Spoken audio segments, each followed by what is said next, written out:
नमस्कार, मैं हूं रवि अवस्थी और आपको बता दूं कि हमने आपसे कई बार आप लोगों से पूछा कि आखिर ये युद्ध किस तरफ जाएगा, थोड़ा अपना अनुमान बताइए।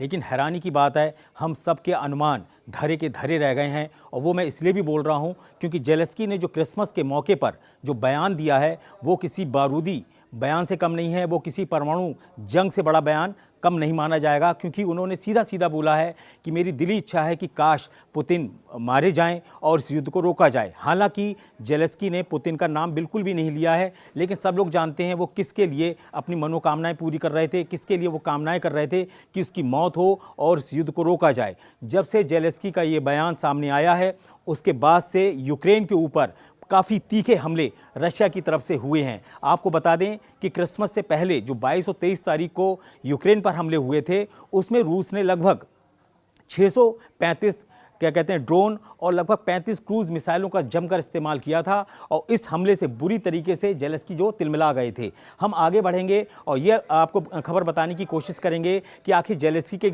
इस बयान को सीधे परमाणु जंग से जोड़कर क्यों देखा जा रहा है और क्या जेलेंस्की ने जानबूझकर एक ऐसा बयान दिया है ताकि इस युद्ध विराम को की जो थोड़ी बहुत संभावना होने की थी, शायद वो उसको चाहते ही नहीं कि वो युद्ध को रोकें या युद्ध में रशिया को कुछ बड़ा बढ़त मिले। क्या जेलेंस्की चाहते हैं कि किसी भी तरीके से इस जंग को इतना आगे तक बढ़ा दिया जाए जहां से पीछे वापस आने का मौका ही किसी के पास ना बचे। जेलेंस्की ने जिस तरीके से ये वर्ड यूज़ किया है, काश वो मारे जाएं, और मैं ऐसी कामना करता हूं। उन्होंने एग्जैक्ट पुतिन का नाम नहीं लिया है, लेकिन ये रशिया मीडिया में, यूक्रेन की मीडिया में और यूरोप और पश्चिमी मीडिया में छा गया है कि पुतिन ने इनडायरेक्टली जो जेलेंस्की हैं उन्होंने इनडायरेक्टली पुतिन के मारने की या मरने की कामना की है। और शायद वो इशारा कर रहे हैं कि अगर यूरोप या अमेरिका या जो यूक्रेन का साथ देने वाले देश हैं, अगर वो किसी भी तरीके से पुतिन का सफाया कर दें या उनको हटा दें या उनको मार दें तो इस युद्ध को ना सिर्फ रोका जा सकेगा बल्कि यूरोप पे होने वाले बड़े हमले जो रूस की तरफ से हो सकते हैं, ऐसा यूरोप का दावा है, वो नहीं हो पाएंगे। इस पूरी खबर के हम बहुत ही लंबी डिटेल पे जाएंगे और आपको बताएंगे कि आखिर इस जेलेंस्की ने ये बयान क्यों दिया, किसके इशारे पे दिया और उसका क्या मतलब है। लेकिन उससे पहले अभी की 2-3 खबरें आप अच्छे से समझ लीजिए। सबसे इंपॉर्टेंट बात यह है कि रशिया ने बिल्कुल दो टूक कह दिया है कि वो अपने हमले रोकने वाला नहीं है,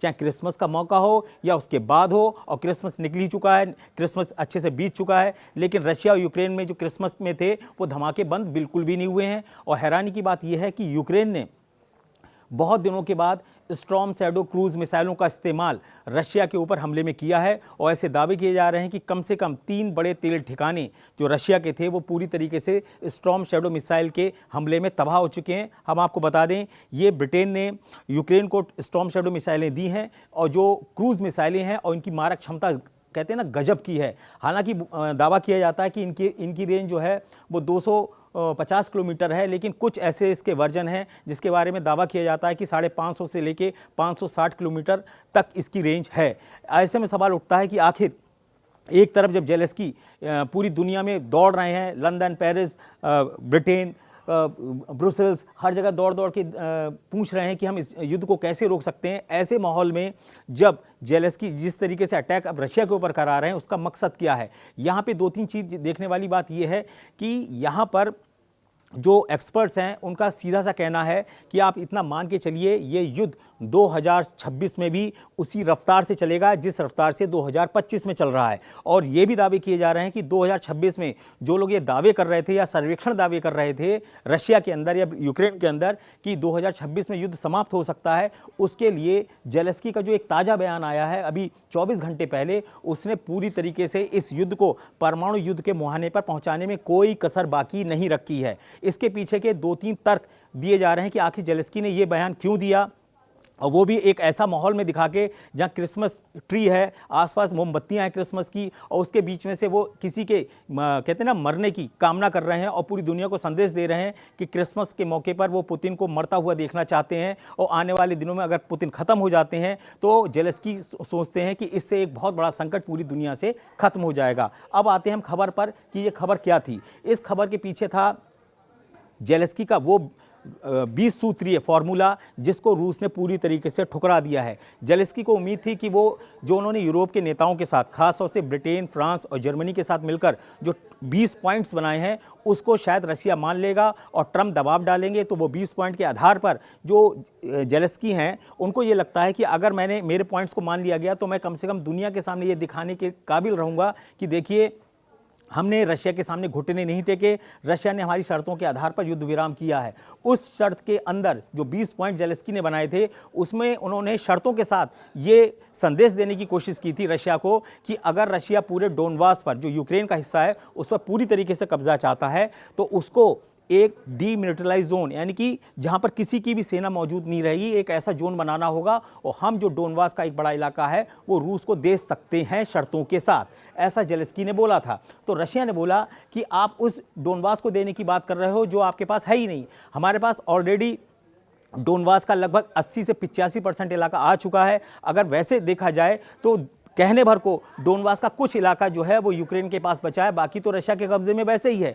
तो रशिया का तर्क था कि जो चीज़ हम पहले से ले चुके हैं उसको तुम हमको क्या दोगे और इसको शर्तों में कैसे शामिल कर रहे हो कि हम अपनी सेना को पीछे हटाएं। दूसरी इंपॉर्टेंट बात यह थी कि जेलेंस्की ने दुनिया को यह दिखाने की कोशिश की कि देखिए यूक्रेन का हृदय और यूक्रेन वासियों का हृदय कितना बड़ा है, वो अपना इलाका रशिया को देने को तैयार हैं, लेकिन रशिया जो है वो हम पर अभी भी हमला कर रहा है। ये जेलेंस्की एक संदेश सीधा देना चाहते थे दुनिया को, लेकिन वो उसको सही से दे नहीं पाए। उन्होंने इतना तो ज़रूर बोला कि हम डोनबास का इलाका शर्तों के साथ दे सकते हैं, लेकिन उन्होंने अपनी कुछ शर्तों को इतना ज़्यादा आगे बढ़ा दिया जो पूरी दुनिया में संदेश गया कि जो जेलेंस्की हैं वो ब्रिटेन, फ्रांस और यूरोप यानी जर्मनी जैसे यूरोपियन देशों के ऊपर निर्भर हैं और उन्हीं की कठपुतली बने हुए हैं। इसके पीछे की सबसे बड़ी वजह है वो 20 पॉइंट जिसको रशिया ने कहते हैं ठुकरा के फेंक दिया है। अब जेलेंस्की के बारे में खबर लेटेस्ट अभी आई है 1 घंटा पहले कि इतवार को, संडे को जेलेंस्की फिर अमेरिका के राष्ट्रपति ट्रंप से मिल सकते हैं और उनसे गुहार लगा सकते हैं कि हमारे जो 20 पॉइंट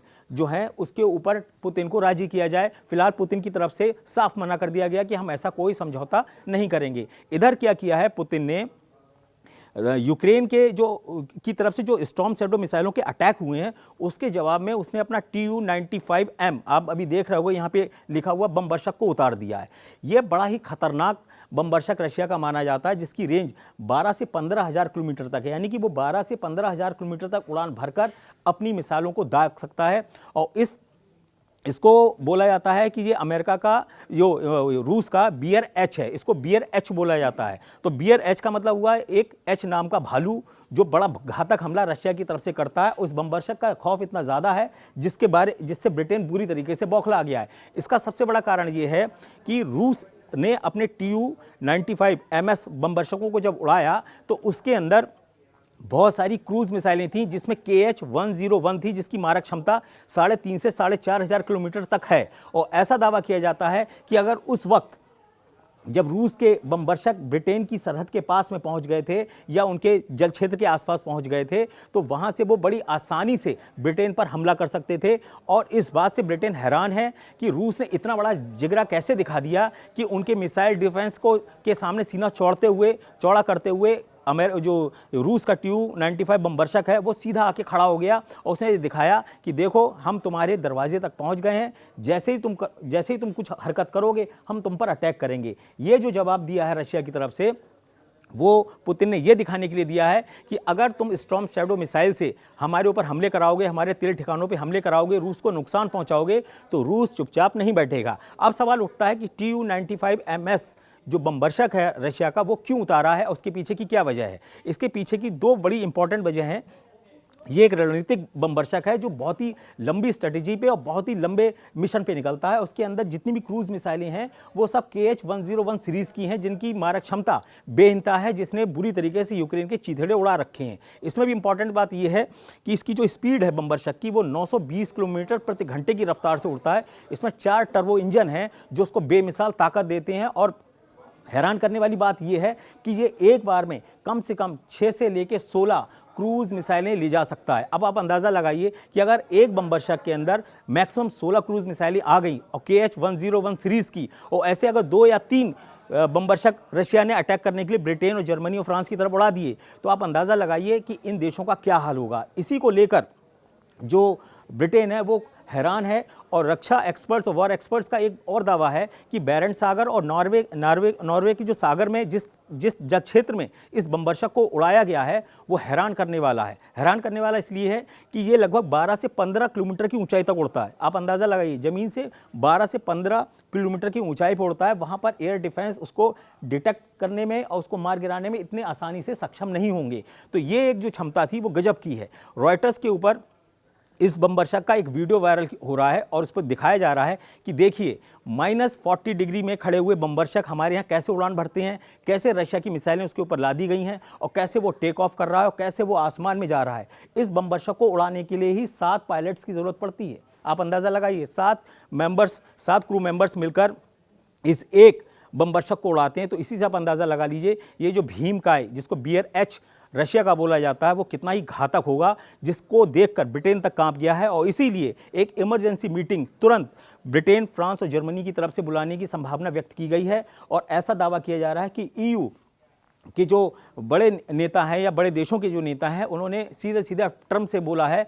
कि आखिर पुतिन चाहते क्या हैं। तो पुतिन ने अपना इशारा कर दिया है और अमेरिका को भी बता दिया है, यूक्रेन को भी बता दिया है कि अगर आप हमारे ऊपर अटैक करोगे तो हम पूरी तरीके से आप पर अटैक करने को तैयार हैं। और हमारा अटैक यूक्रेन तक सीमित नहीं रहेगा, अब यूरोप के देश भी उसमें शामिल हो चुके हैं। और ब्रिटेन को इसलिए सबसे ज़्यादा ये खतरा महसूस हो रहा है क्योंकि ऐसा दावा किया जाता है कि जो storm shadow missile, cruise missile है, उसको फ्रांस, ब्रिटेन ने मिलकर बनाया है और इसमें इटली का भी सहयोग है। तो ऐसे दावे किए जाते हैं कि अभी तक ऐसा कोई मतलब पक्का आंकड़ा नहीं है, लेकिन कुछ खुफिया रिपोर्टों पे और कुछ जो आंकलन होते हैं उसके आधार पर और स्टॉर्म शैडो का कितना प्रोडक्शन ब्रिटेन में हुआ है, उसकी कितनी डिलीवरी हुई, उस पर एक अंदाज़ा लगाया गया है कि लगभग 1600 यानी कि 600 से 1600 जो मिसाइलें हैं वो यूक्रेन पहुंच चुकी हैं। उसमें स्टॉर्म शैडो मिसाइलें कितनी एग्जैक्ट हैं इसके बारे में पूरी खबर जो है वो गुप्त रखी गई है। लेकिन ऐसा दावा किया जा रहा है कि जून 2023 से जब से स्टॉर्म शैडो मिसाइल से रूस पर हमले शुरू किए गए हैं, तब से क्राइमिया, ब्रांस्क, ये सारे और कुर्स, ये वो इलाके हैं जहां पर सबसे ज़्यादा स्टॉर्म शैडो मिसाइलों से हमले किए हैं। हालांकि रशिया का दावा है कि वो अब तक कम से कम 8 स्टॉर्म शैडो क्रूज मिसाइलों को फटने से पहले ही हवा में तबाह कर चुका है। तो यहाँ जो रणनीतिक तौर पे देखा जाए तो रशिया की जो है वो हर तरीके से मजबूत स्थिति में दिखाई दे रहा है।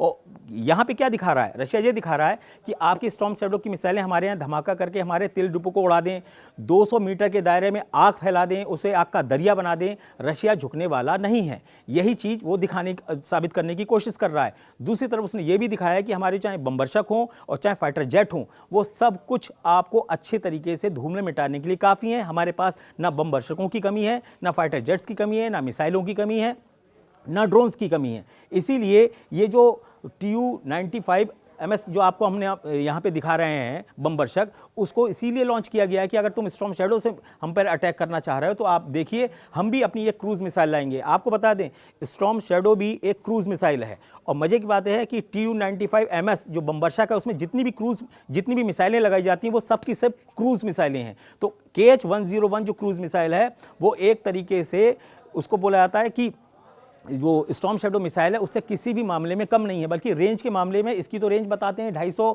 या मैक्सिमम 250 किलोमीटर या मैक्सिमम 560 किलोमीटर है, जबकि KH-101 की जो रेंज बताई जाती है वो करीब 4000 से 5000 किलोमीटर के बीच में बताई जाती है। तो आप इसी से अंदाज़ा लगा लीजिए कि पुतिन दिखा रहे हैं कि क्रूज मिसाइल का बदला हम क्रूज से दिखाएंगे, बमबर्षक का बदला हम बमबर्षक से दिखाएंगे, लेकिन हम अपनी शर्तों पर ही युद्ध विराम करेंगे। अगर कोई ये समझ रहा है कि भाई 4 साल से जंग चल रही है, 1402 दिन आज हो चुके हैं युद्ध को होते हुए, तो उस पर पुतिन पर रत्ती भर उसका फर्क पड़ने वाला नहीं है। अब तीसरी इंपॉर्टेंट बात क्या है कि अमेरिका की खुफिया एजेंसियों ने एक रिपोर्ट पेंटागन में शेयर की है, जिसमें एक पेंटागन के अधिकारी ने अपना नाम गुप्त रखने की शर्त पे बताया है कि हमारे पास पुख्ता खबर है कि रशिया युद्ध रोकने वाला नहीं है। चाहे साल 2026 आ जाए और चाहे कुछ हो जाए, रशिया अपने जब तक टारगेट पूरे अचीव नहीं कर लेगी वो रुकने वाला नहीं है। और इसीलिए आप देख रहे हैं कि पूर्वी यूक्रेन में 1,70,000 एक्स्ट्रा सैनिक, जो अतिरिक्त सैनिक थे, वो रशिया की तरफ से डिप्लॉय किए जा चुके हैं। और उसी को देखते हुए जेलेंस्की ने दावा किया है कि उनके पास रूस के अंदर से जो खुफिया रिपोर्ट है, उनकी SBU और GUR जो खुफिया एजेंसी हैं, उन्होंने ये संकेत दिए हैं कि रशिया 2026 में एक बहुत ही मैसिव अटैक करने जा रहा है। और खबर तो यहाँ तक है कि जो पोसाइडन, उनका परमाणु टॉर्पीडो या ड्रोन कह लीजिए, समुद्री ड्रोन कह लीजिए, या बुरे वैस्तनिक क्रूज मिसाइल जिसमें परमाणु क्षमता है, जिसमें परमाणु इंजन लगा हुआ है, वो सब एक नए एरिया में डिप्लॉय होना शुरू हो गए हैं। और इसमें सबसे इंपॉर्टेंट जो मिसाइल अब मानी जा रही है वो आपकी हाइपरसोनिक ओरेशनिक मिसाइल है, जो रशिया की है, जिसको बेलारूस में डिप्लॉय किया गया है। और कम से कम 5 ऐसे देश जो 1500 किलोमीटर से लेके और 5000 किलोमीटर के दायरे में आते हैं, उस हाइपरसोनिक मिसाइल को वहाँ पे डिप्लॉय इसलिए किया गया है ताकि 10 मैक की रफ्तार से जब वो अटैक करे उन देशों के ऊपर तो उन्हें संभलने का मौका ही नहीं मिले। और बेलारूस से इसलिए ओरेशनिक मिसाइल को लॉन्च करना चाहता है रशिया, क्योंकि उनकी जो लोकेशन है बेलारूस से यूरोपियन देशों की, वो वहाँ से काफ़ी पास पड़ती है, रशिया से दूर पड़ती है। तो इसलिए पुतिन का आप दिमाग देखिए, ये जैसे ही ओरेशनिक लॉन्च हुई उसको नवंबर में उन्होंने दिखाया। सबसे पहले उन्होंने नीप्रो पे एक अटैक करके दिखाया 2024 में कि देखिए हमारी ये जो 10 मैक की रफ्तार से हाइपरसोनिक मिसाइल जाती है वो कितना खतरनाक हमला करती है। उसके बाद उन्होंने क्या दिखाया, उन्होंने ये भी बताया कि वो एक बार में 6 वॉर हेड्स ले जा सकती है अलग अलग इलाकों पे, एक ही वक्त में एक ही मिसाइल 6 अलग अलग वॉर हेड्स को गिरा सकती है।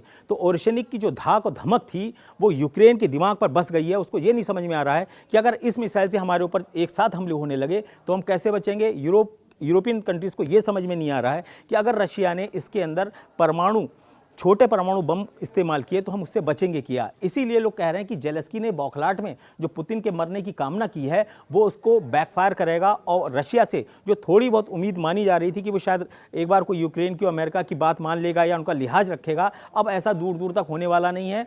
ऐसा अभी तक दावा किया जा रहा है कि रशिया ने पुतिन के ऊपर दिए गए इस बयान पर अभी तक कोई भी बड़ा बयान नहीं दिया है, लेकिन जो मॉस्को में पुतिन का दफ्तर है क्रेमलिन में, उसमें ये सीधा सीधा बोला गया है कि जेलेंस्की चाहे कोई भी कितने भी पॉइंटर बना लें, चाहे ट्रम्प से कितनी भी मीटिंग कर लें, चाहे मैक्रो से कितनी मीटिंग कर लें, चाहे कीर स्टॉमर जो ब्रिटेन के प्रधानमंत्री उनसे मीटिंग कर लें, चाहे जर्मन चांसलर फ्रेडरिक मर्ज से मीटिंग कर लें, ये कुछ नहीं होने वाला। अगर मार्क रूटे भी ये समझते हैं कि वो यूक्रेन को रूस से बचा लेंगे तो वो नहीं बचा पाएंगे। ये सीधा सीधा संदेश रूस की तरफ से दिया जा चुका है। सबसे इंपॉर्टेंट बात ये आ गई कि Tu-95MS जो बमवर्षक है उसने ब्रिटेन की सरहद के पास पहुंचकर, मैंने बताया था बैरेंट सागर और नॉर्वे का जो जल क्षेत्र है, समुद्री जल क्षेत्र है, वहां पर वो 7 घंटे तक उड़ा है। आप सोचिए, लोग कहते हैं कि 7 मिनट में मिसाइलें डिटेक्ट करके विमान को उड़ा देती, वो 7 घंटे तक उस पूरे इलाके में चक्कर काटता रहा और ये लोग कुछ नहीं कर पाए। आप इसी से अंदाज़ा लगा लीजिए कि रशिया ने क्या किया। जब ये Tu-95MS उड़ान भर रहा था ब्रिटेन की सरहद के आसपास, तो उन्होंने क्या किया, उसके साथ Su-33 अपनी नौसेना के विमानों को उसके स्क्वाड में लगा दिया कि अगर उसके ऊपर कोई हमला करने की कोशिश करेगा तो सुखोई 33, आपको बता दें ये सुखोई 33 जो है वो नौसेना का वर्जन है रशिया के पास, और उसको उसके सुरक्षा में लगाया गया। तो इसी से अंदाज़ा लगाइए कि जो रूसी सेना थी उसने तय कर लिया था कि अगर ब्रिटेन की तरफ से कोई भी हमला होता है या एयर डिफेंस उसका डिटेक्ट करके बमवर्षक पे हमला करने की कोशिश करेगा तो सबसे पहले सुखोई 35 अपने बमवर्षक को प्रोटेक्ट करेगा, और जैसे ही वो प्रोटेक्ट होकर सुरक्षित इलाके में आएगा उसके बाद जो क्रूज मिसाइलें उसके अंदर हैं KH-101 सीरीज़ की, उससे हम ब्रिटेन के कुछ इलाकों पर हमला करेंगे। तो इससे आपको रशिया की ताकत का अंदाज़ा लगा सकते हैं और उसकी प्लानिंग का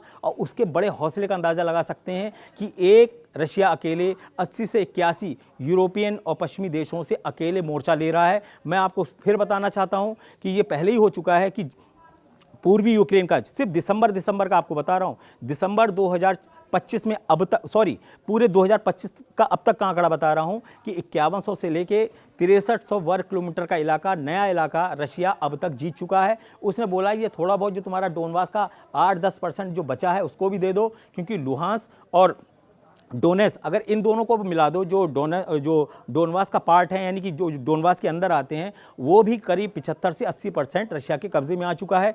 कुपियांस्क में पहले से कब्जे के बहुत करीब हैं।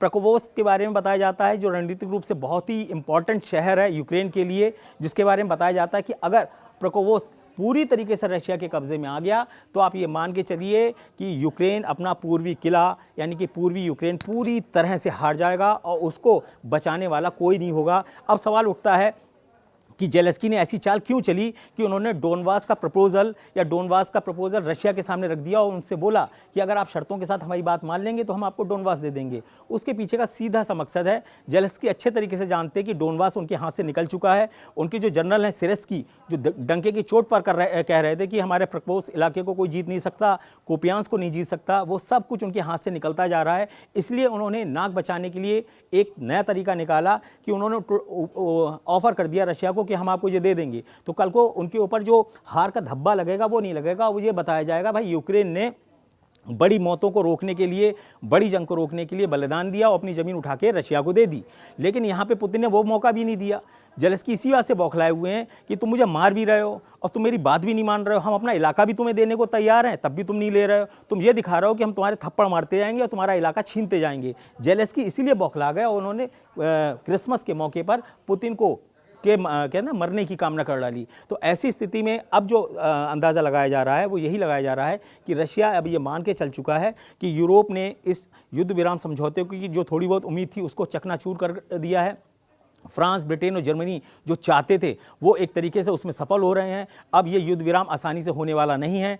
आखिरी में एक ही उम्मीद बचती है, वो ट्रंप है। अब ट्रंप से मिलने संडे को यानी कि रविवार को वो जा रहे हैं, इतवार को जेलेंस्की मिलने। अब उनको वहाँ पे क्या मिलेगा क्या नहीं मिलेगा ये तो नहीं पता, लेकिन इतना पता है कि जो ट्रंप के दामाद हैं जेरेड कुशनर और स्टीव विटकॉफ जो विशेष दूत हैं ट्रंप के, उन्होंने बिल्कुल साफ साफ कह दिया है कि आप क्यों इतना माथा मार रहे हो जेलेंस्की, उठा के डोनबास और पूर्वी यूक्रेन का इलाका आप दे दो ताकि ये सब खत्म हो और आप भी आराम से शांति से रहो, वरना आपके ऊपर कर्ज इतना हो जाएगा कि कर्ज में ही पूरा यूक्रेन बिक जाएगा। अब तक 38.2 लाख 8 करोड़ 38.21 लाख करोड़ रुपए यूक्रेन वॉर में जो है खर्च हो चुके हैं यूक्रेन की तरफ से, और वो इसके अलावा 10 लाख करोड़ रुपए और मांग रहे हैं। तो आप इससे अंदाज़ा लगा लीजिए कि यूक्रेन पूरी अंदर से खोखला हो चुका है, लड़ने वाले सैनिक नहीं बचे हैं। थोड़ी बहुत नुकसान रशिया को पहुंचा रहे हैं, उसका कोई मतलब नहीं है। मैं आपको इतना ही बताना चाहता हूं कि अगले 24 से 48 घंटे जेलेंस्की के लिए बहुत भारी साबित होने वाले हैं। अगर उन्होंने ट्रंप की इस बार बात नहीं मानी तो ट्रंप भी उनसे बोलेंगे कि जाओ भैया अपना निपटो, अब हम तुम्हारा कुछ कर नहीं सकते। तुम कभी बोल देते हो कि पुतिन की मैं मरने की कामना कर रहा हूँ, कभी तुम परमाणु जंग छिड़ने की बातें करते हो, थर्ड वर्ल्ड वॉर की बातें करते हो। ऐसी स्थिति में आपका साथ देने वाला कोई नहीं है। कुल मिला के स्थिति ये है कि पुतिन बहुत ही मजबूत स्थिति में है। आगे के जो भी बड़े डेवलपमेंट होंगे वो आप ज़रूर बताइएगा। मेरी टिप्पणियों पे अपनी टिप्पणी ज़रूर करिए। आपकी टिप्पणियों का हम स्वागत करते हैं। धन्यवाद।